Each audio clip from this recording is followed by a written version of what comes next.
la déclaration qu'il vient de faire, je prie le protocole d'escorter son Excellence. L'Assemblée va maintenant écouter une déclaration du Premier ministre par intérim de la République du Mali, son Excellence Abdoulaye Maïga. Je prie le protocole d'escorter son Excellence. J'ai le plaisir de souhaiter la bienvenue au Premier ministre par intérim de la République du Mali, son Excellence Abdoulaye Maïga. Je l'invite à s'exprimer devant l'Assemblée.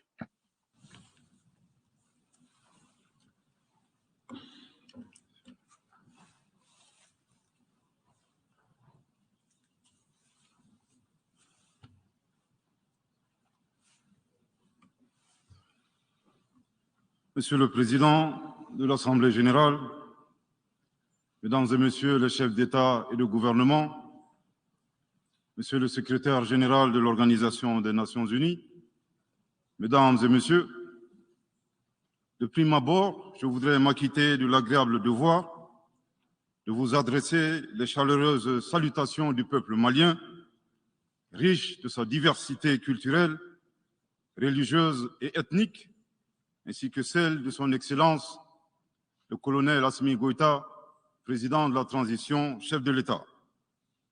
Monsieur le Président, votre brillante élection à la présidence de cette 77e session de l'Assemblée générale et la fin des travaux de la 76e session de l'Assemblée générale, brillamment conduit par votre prédécesseur, son Excellence M. Abdullah Shahid, de la République des Maldives, m'offre l'heureuse occasion d'adresser à vos excellences les chaleureuses félicitations de tout le Mali. Enfin, permettez-moi de réitérer à notre secrétaire général, M. Antonio Guterres, notre haute appréciation des efforts louables qu'il continue de déployer pour la réalisation des nobles objectifs de notre organisation commune. Nous sommes convaincus que vous êtes un ami du Mali et du Sahel. L'amitié reposant sur la sincérité, souffrez que je vous exprime mon profond désaccord suite à votre récente sortie médiatique, au cours de laquelle vous prenez position et vous vous exprimez sur l'affaire des 46 mercenaires ivoiriens, qui est une affaire bilatérale et judiciaire entre deux pays frères. C'est évident que la qualification judiciaire des infractions liées à cette affaire ne relève pas des attributions du secrétaire général des Nations unies. Au Mali, notre administration ne travaille pas sur la base de l'oralité ni des déclarations par voie de presse. Par conséquent, nous nous en tenons scrupuleusement à la note verbale de la MINUSMA, la mission des Nations unies pour la stabilisation au Mali, référence MINUSMA bar PROT bar NV bar 226 bar 2022 du 22 juillet 2022, dans laquelle il ressort clairement qu'il n'existe pas de lien entre les 46 mercenaires et les Nations unies. Les récentes synchronisations des actions et l'harmonisation des éléments de langage consistant à faire passer le Mali, mon pays, de statut de victime à celui de coupable dans cette affaire des mercenaires sont évidemment sans effet. Excellence, Monsieur le Secrétaire général, votre position sur l'affaire des mercenaires a été suivie par certains responsables d'Afrique de l'Ouest. Donc, c'est sous votre couvert que nous leur adresserons des messages.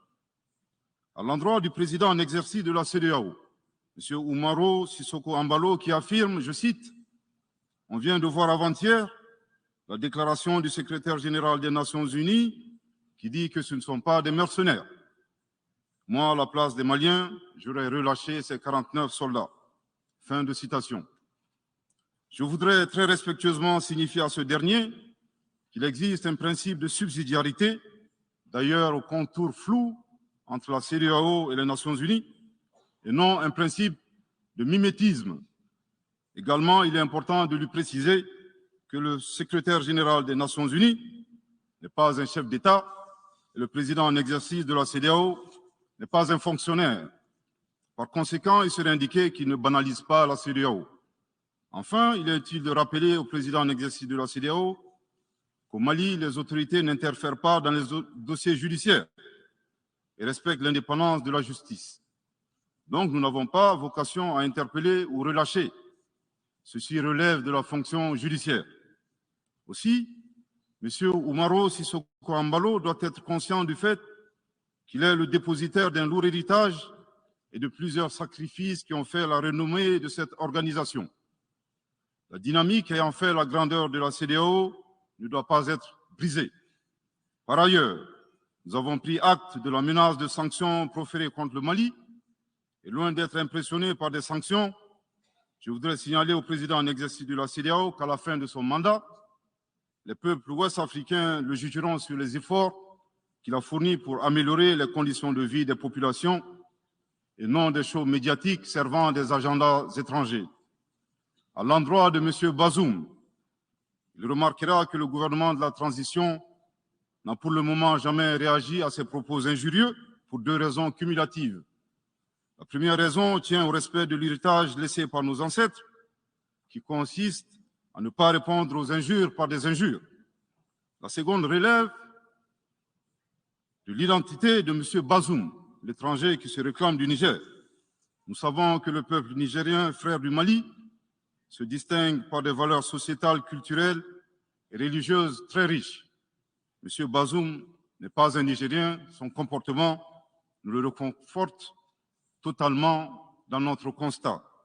Excellence, Monsieur le Secrétaire général, le Mali tirera toutes les conséquences de droit de vos agissements. Devant Dieu et en leur âme et conscience, nous demandons à ceux qui refutent notre version d'indiquer s'ils accepteront que les militaires ayant dissimulé leurs identités en mettant sur leur passeport qu'ils sont peintres, maçons, etc., avec des armes débarquent dans leur aéroport sans que le pays de destination n'ait été au préalable informé et dans le dessein funeste de déstabiliser ce pays. S'ils ne l'acceptent pas en tant qu'État, si cela n'est pas possible à Lisbonne ou ailleurs, le Mali non plus ne l'acceptera pas en tant qu'État et ce ne sera pas non plus possible à Bamako ou dans une autre localité malienne. Monsieur le Président, une nouvelle ère des solutions porteuses de changement pour relever des défis interdépendants. Thème de cette 77e session de l'Assemblée générale, suscitera l'espoir de meilleurs jours pour le Mali, à la condition que le bilan sans complaisance de l'ancienne ère soit établi, que les enseignements soient tirés et que les recommandations objectives soient formulées.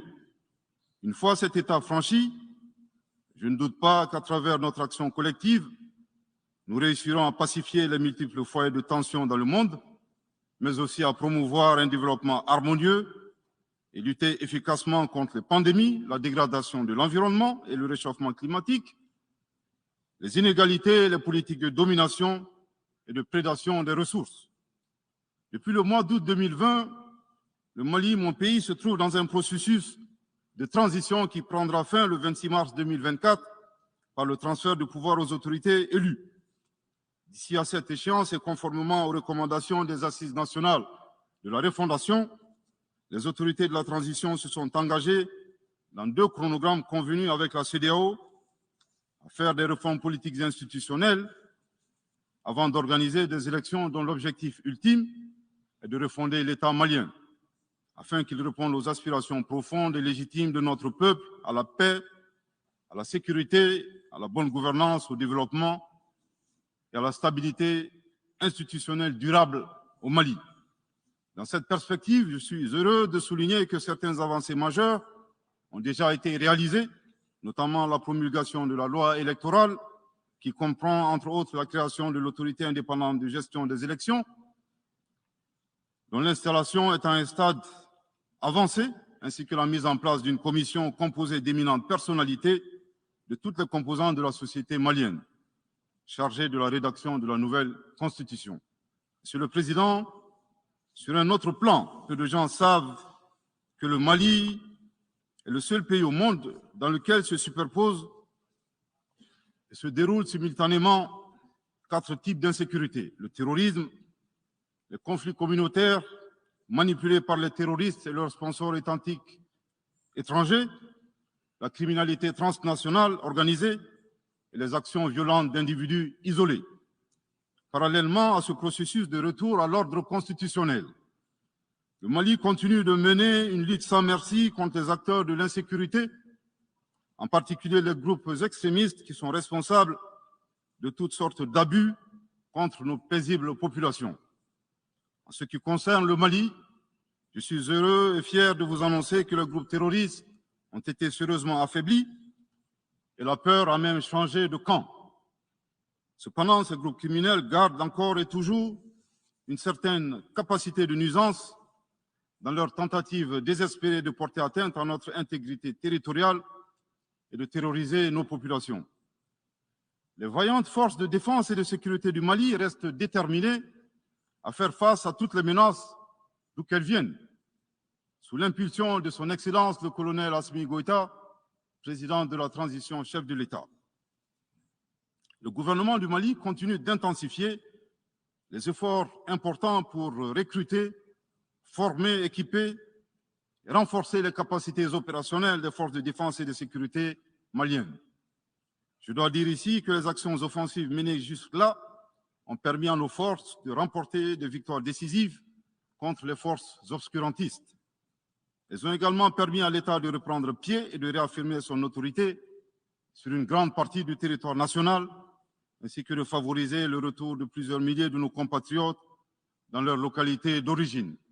Cependant, nous savons que la solution uniquement militaire ou sécuritaire a ses limites. C'est la raison pour laquelle, en appui à l'action militaire, le gouvernement du Mali s'est doté d'une stratégie globale et intégrée, comprenant des mesures politiques, sociales, de développement, y compris la fourniture des services sociaux de base à nos populations durement affectées par la crise multiforme que nous traversons depuis janvier 2012, avec comme objectif la restauration de l'autorité de l'État sur l'ensemble du territoire national.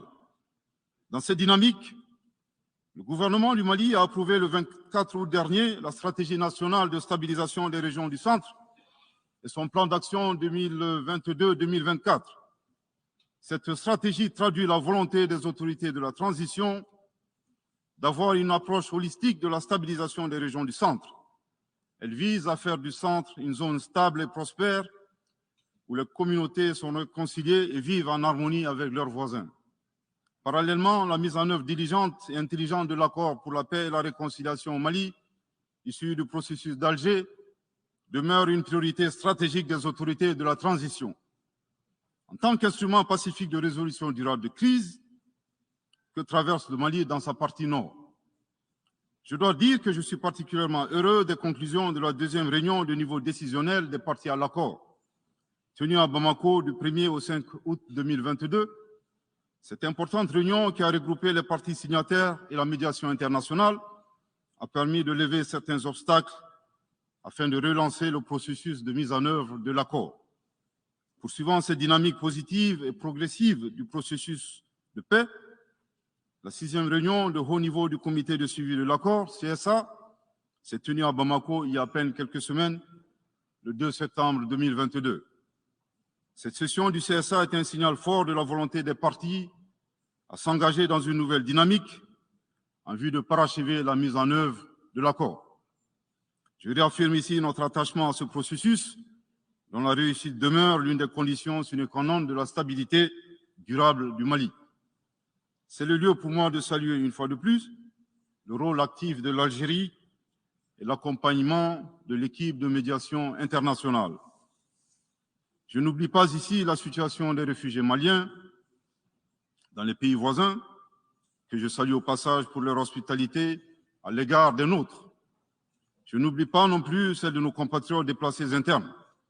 Je veux les rassurer que le gouvernement du Mali reste très attentif à leur situation précaire et que tous nos efforts visent à créer les conditions propices à leur retour dans la sécurité et la dignité en vue de leur participation effective à la vie de la nation.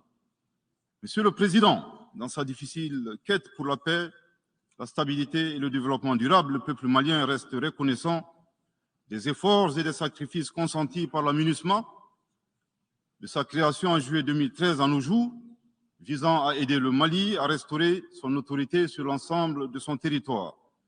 C'est pourquoi je tiens à rendre hommage au nom du peuple et du gouvernement malien à la mémoire de toutes les victimes maliennes comme étrangères, civiles comme militaires, tombées sur le champ d'honneur au Mali.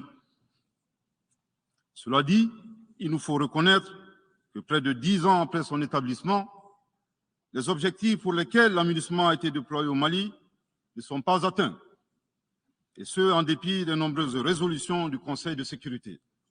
C'est pourquoi le gouvernement du Mali réitère sa demande, maintes fois exprimée, d'un changement de paradigme, d'une adaptation de l'aménagement à l'environnement dans lequel elle est déployée et d'une meilleure articulation de cette mission avec les autorités maliennes. Dans cette perspective, il est extrêmement important pour l'aménagement de rester une force d'appui au Mali dans sa quête de stabilité. Le gouvernement du Mali dénonce les influences extérieures négatives et les tentatives d'instrumentalisation de certaines entités légalement présentes au Mali pour servir des agendas cachés, y compris à travers l'exploitation de la question des droits de l'homme aux fins de déstabilisation. Monsieur le Président, le monde se souviendra qu'après avoir été abandonné en plein vol le 10 juin 2021 par la France, qui a unilatéralement décidé de retirer la force Barkhane du Mali, mon pays a été ensuite poignardé dans le dos par les autorités françaises. La précision est d'autant plus utile que nous refusons tout amalgame avec le peuple français que nous respectons. Les autorités françaises, profondément anti-françaises, pour avoir régné les valeurs morales universelles et trahi le lourd héritage humaniste des philosophes des Lumières, se sont transformées en une junte au service de l'obscurantisme. Je répète, les autorités françaises, profondément anti-françaises, pour avoir régné les valeurs morales universelles et trahi le lourd héritage humaniste des philosophes des Lumières, se sont transformés en une junte au service de l'obscurantisme. Je répète pour une dernière fois. Les autorités françaises, profondément anti-françaises, pour avoir régné les valeurs morales universelles et trahi le lourd héritage des philosophes des Lumières, se sont transformés en une junte au service de l'obscurantisme. Obscurantisme de la junte française nostalgique de pratiques néocoloniales, condescendantes, paternalistes et revanchardes, qui a commandité et prémédité des sanctions inédites, illégales, illégitimes et inhumaines de la CEDEAO et de l'UEMOA contre le Mali et mon pays. Après plus de 10 ans d'insécurité et en fait des milliers de morts, autant de réfugiés et de déplacés internes, n'est-ce pas un sacrilège de mettre une population malienne victime de l'insécurité dans un pays enclavé sous embargo pendant 7 mois, en procédant à la fermeture des frontières et la saisie des comptes financiers du Mali. Grâce à sa résilience et à la solidarité de pays amis et des peuples africains, le peuple malien a tenu et a déjoué les pronostics de ses adversaires.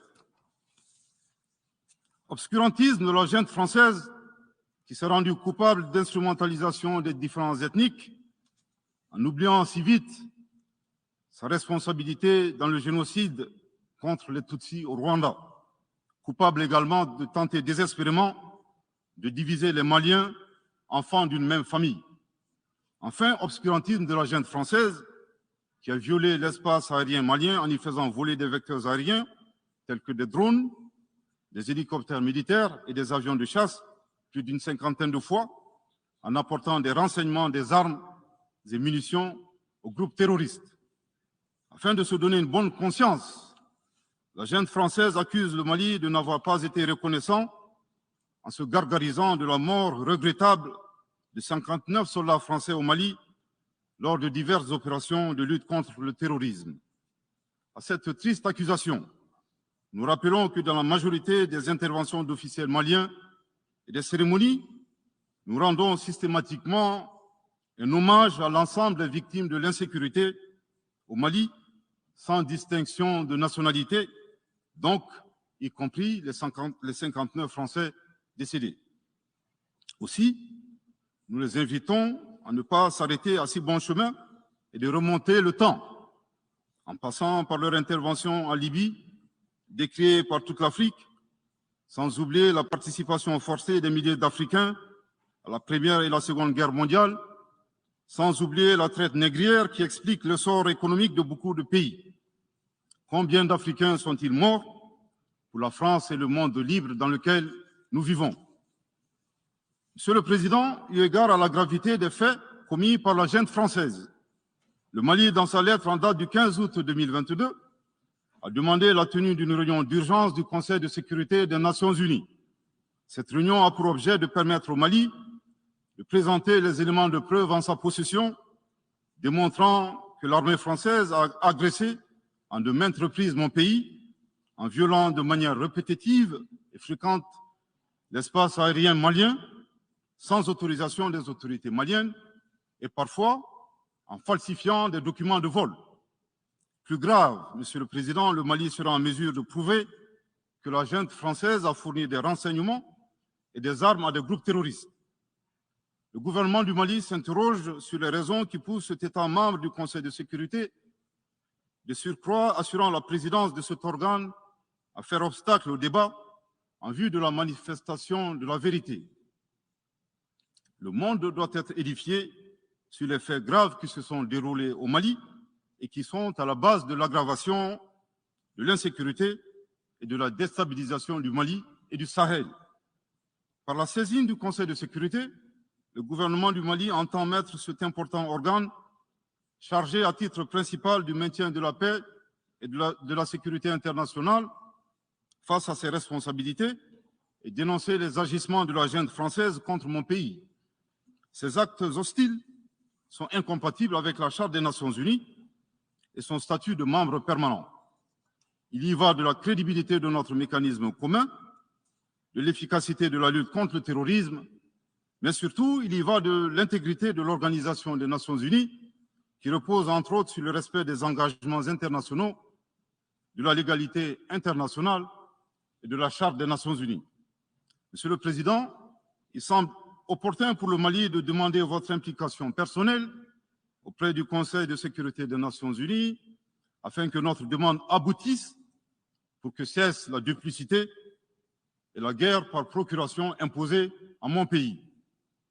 Monsieur le Président, dans la lutte contre le terrorisme et l'extrémisme violent, le gouvernement du Mali est fortement interpellé sur la question des droits de l'homme. Je tiens à souligner que les droits de l'homme constituent avant tout des valeurs qu'incarne chaque Malien.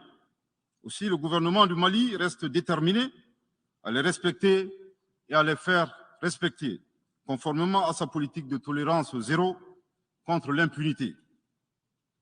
Et cela par fidélité à nos valeurs ancestrales inscrites dans la charte de Kouroukanfouga, proclamée en 1236 par l'empereur du Mali, Soundiata Keïta. Le Mali, berceau de grandes civilisations, héritier de grands empires, terre de brassage, d'hospitalité et de tolérance, fait de la promotion et de la défense des droits de l'homme une priorité nationale. C'est pourquoi je réaffirme avec force que les opérations militaires des forces de défense et de sécurité du Mali sont conduites dans le strict respect des droits de l'homme et du droit international humanitaire. Cependant, comme je viens de le souligner, le gouvernement du Mali s'oppose avec véhémence à l'instrumentalisation de la question des droits de l'homme à des fins politiques, de positionnement, voire de chantage ou d'intimidation. De même, nous regrettons la sélectivité observée entre les droits des populations dont des villages entiers sont massacrés et rasés, qui ne suscitent presque pas d'indignation particulière, et la manipulation communicationnelle faisant passer des terroristes neutralisés sur le champ de bataille pour des civils innocents. Monsieur le Président, pour terminer, je dirais que le peuple malien a décidé de prendre son destin en main. Il soutient pleinement le gouvernement dans la refondation du Mali, ainsi que le retour à un ordre constitutionnel apaisé et sécurisé en mars 2024, à l'issue d'élections libres, transparentes et crédibles. La réalisation de ces vastes chantiers exige du gouvernement de poursuivre et d'intensifier les efforts en vue de l'amélioration continue de la situation sécuritaire dans le pays et de la protection des personnes et de leurs biens. À cet égard, je me réjouis de la tenue à Lomé, le 6 septembre dernier, de la 3e réunion du groupe de suivi et de soutien à la transition. Les conclusions de cette importante rencontre, notamment la reconnaissance des progrès réalisés par la transition et les appels lancés en faveur de la mobilisation de tous les partenaires du Mali pour consolider leur appui politique, économique, technique et financier à la République du Mali, ainsi que pour soutenir les efforts des autorités de la transition du Mali en vue d'un retour harmonieux à l'ordre constitutionnel. Je voudrais rappeler que la transition au Mali résulte de plusieurs années de dysfonctionnement de notre jeune démocratie qui a engrangé quelques résultats positifs. Malheureusement, à l'heure du bilan, les passifs sont plus importants que les actifs, d'où la survenance de la transition. Je saisis cette opportunité qui m'est offerte pour remercier chaleureusement notre respecté aîné, son Excellence le Président Alassane Dramane Ouattara, pour les sages et éclairés conseils qu'il nous a prodigués dans son allocution mémorable à cette 77e session de l'Assemblée générale des Nations unies. Je voudrais le rassurer que les autorités de la transition malienne n'ont d'autres objectifs que de faire des réformes politiques et institutionnelles avant d'organiser des élections, tout en luttant obstinément contre le terrorisme. Ces réformes permettront d'améliorer la gouvernance et toutes les dispositions seront prises pour que la démocratie malienne soit la plus enviée au monde. Dans ce chantier, nous prêterons une attention particulière au 3e mandat, qui ne sera pas possible. Le troisième mandat pour un public moins averti consiste pour un président de la République d'effectuer une manœuvre en 4 temps, en vue de conserver le pouvoir pour lui seul et son clan. Premier temps, presque en fin de second mandat, donc en principe non rééligible, il s'agit pour le président de la République sortant de déclencher une révision constitutionnelle de manière non consensuelle. Deuxième temps, au cours de cette révision constitutionnelle, le président de la République sortant modifiera quelques dispositions constitutionnelles. Troisième temps, une fois la nouvelle constitution adoptée, sur fond de crise politique naturellement, le président sortant devient candidat en violation de la limitation du nombre de mandats à 2. Sa candidature est alors justifiée par l'adoption de la nouvelle constitution et le prétexte est tout trouvé. La limitation du nombre de mandats à 2 concernait l'ancienne constitution. Par conséquent, il est candidat au regard de la nouvelle constitution adoptée. Quatrième temps, une farce électorale est organisée. Forcément, il remporte les élections et s'ensuit une chasse impitoyable aux opposants politiques, dont certains sont arrêtés, d'autres s'exilent et d'autres assassinés. Les allégeances sont obtenues grâce au pouvoir de l'argent, le clientélisme et les intimidations. Dans un langage plus simplifié et en référence à une métaphore footballistique, le troisième mandat est une magie. C'est l'art de se dribbler soi-même tout en gardant le ballon.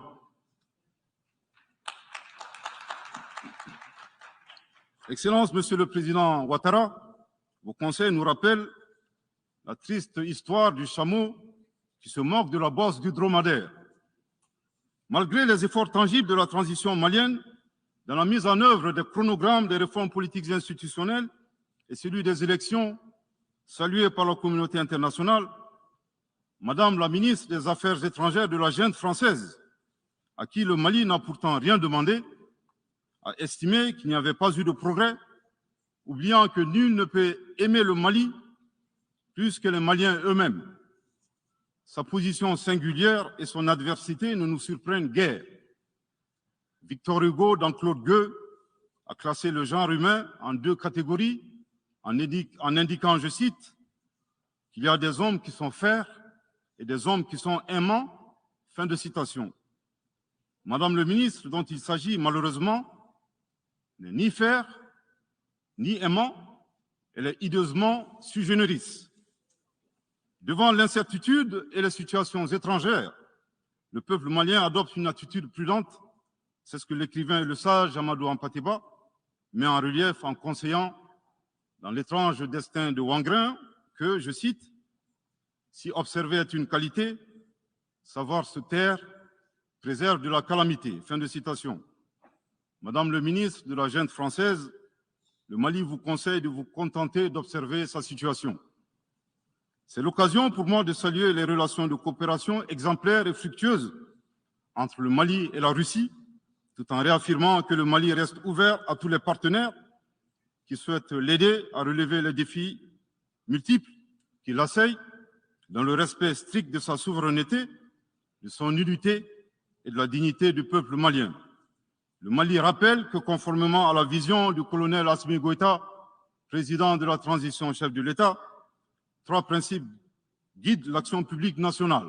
Premier principe, le respect de la souveraineté du Mali.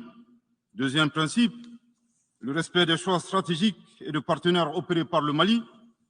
Troisième principe, la prise en compte des intérêts vitaux du peuple malien dans les décisions prises. En application de ces principes, le Mali reste disposé à poursuivre et à renforcer ses relations de bon voisinage avec l'ensemble des pays qui l'entourent. De même, le Mali, fidèle à son engagement panafricain, continuera à œuvrer au sein des organisations sous-régionales et régionales pour la réalisation de l'intégration africaine. Également, l'atteinte des objectifs de la transition requiert l'accompagnement de l'ensemble des partenaires du Mali, y compris les Nations Unies. J'en appelle donc aux amis du Mali à rester mobilisés aux côtés du gouvernement en vue de l'aider à relever ensemble ces défis importants. Pour la grande majorité des États du monde, convaincus par le respect mutuel et le partenariat gagnant-gagnant, je leur garantis que les portes du Mali leur sont grandement ouvertes et les Maliens les accueilleront les bras ouverts. Pour la minorité qui serait tentée de ne pas respecter ces principes, nous leur promettons qu'ils feront face à des millions de Assimi Goïta, soucieux de défendre leur honneur, leur dignité et leurs intérêts vitaux. Je terminerai en donnant 2 conseils aux nostalgiques de la domination. Ayez le sens de l'empathie en traitant les autres comme vous voudrez être traités ou en ne faisant pas aux autres ce que vous ne voudrez pas qu'on vous fasse. Le second conseil, revoyez vos copies, revoyez vos modèles, revoyez vos logiciels pour intégrer le changement de mentalité et l'évolution du monde dans vos grilles de lecture et d'analyse. Sortez du passé colonial et entendez la colère, la frustration, le rejet qui remonte des villes et campagnes africaines, des populations africaines, et comprenez que ce mouvement est inexorable. Grâce au principe de la multiplication fractale, vos intimidations et vos actions subversives n'ont fait que grossir le rang des Africains soucieux de préserver leur dignité. S'il n'était qu'une centaine aux indépendances, aujourd'hui nous sommes des millions, et demain, tant que les paradigmes inégalitaires demeureront, nous serons des milliards. Le Mali et son peuple ne seront pas des spectateurs face aux assauts et l'adversité. Pour chaque mot employé de travers, nous réagirons par réciprocité. Pour chaque balle tirée contre nous, nous réagirons par réciprocité. C'est à ce prix qu'une nouvelle ère sera une réalité avec des solutions porteuses de changement pour relever des défis interdépendants, avec des États interdépendants et en valorisant l'homme sans distinction aucune, notamment de race, de couleur, de sexe, de langue, de religion, d'opinion politique ou de toute autre opinion, d'origine nationale ou sociale, de propriété, de naissance ou de toute autre situation telle que stipulée à l'article 2 de la Déclaration universelle des droits de l'homme. Que Dieu bénisse le Mali et préserve les Maliens des forces obscurantistes et destructrices du monde. Que Dieu bénisse l'Afrique et préserve les Africains des forces obscurantistes et destructrices du monde. Que Dieu bénisse le monde et préserve l'humanité entière des forces obscurantistes et destructrices du monde. Je vous remercie de votre très aimable attention.